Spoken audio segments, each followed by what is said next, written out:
अरे हम करीले माना उत्तेजी करेला, रात भर देहिया में खलबली भरला।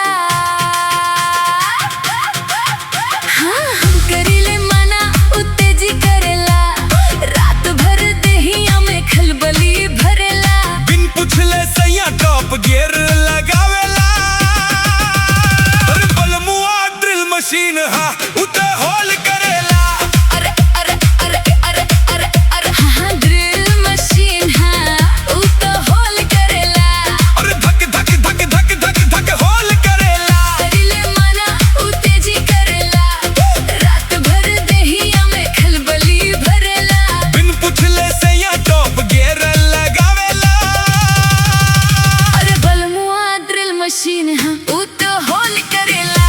अरे बलमुआ ड्रिल मशीन हा उते होल करेला। अरे बलमुआ ड्रिल मशीन हाँ उते होल करेला। कच्ची उमरिया बा पक्का इरादा, भीतर ले जला उल मिट्टी से ज्यादा। कच्ची उम्मीरिया बा पक्का इरादा, भीतर ले जला उली मिट्टी से ज्यादा। कहियो ना थकेला मन मानी करेला, कबो ऊपर से तक कबो नीचावा से धरेला। बाप रे हम धकेली लता हूँ अरे खींची धरेला। अरे बलमुआ ड्रिल मशीन हाँ उते होल करेला। अरे बलमुआ ड्रिल मशीन हा उते होल करेला। अरे बलमुआ ड्रिल मशीन हाँ उते होल करेला।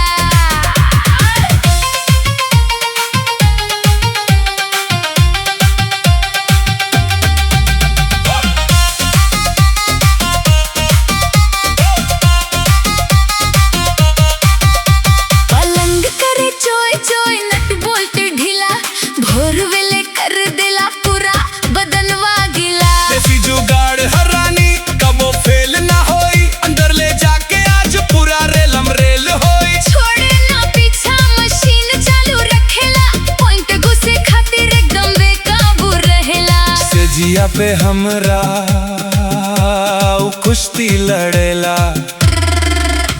अरे बलमुआ ड्रिल मशीन हाँ उते होल करेला।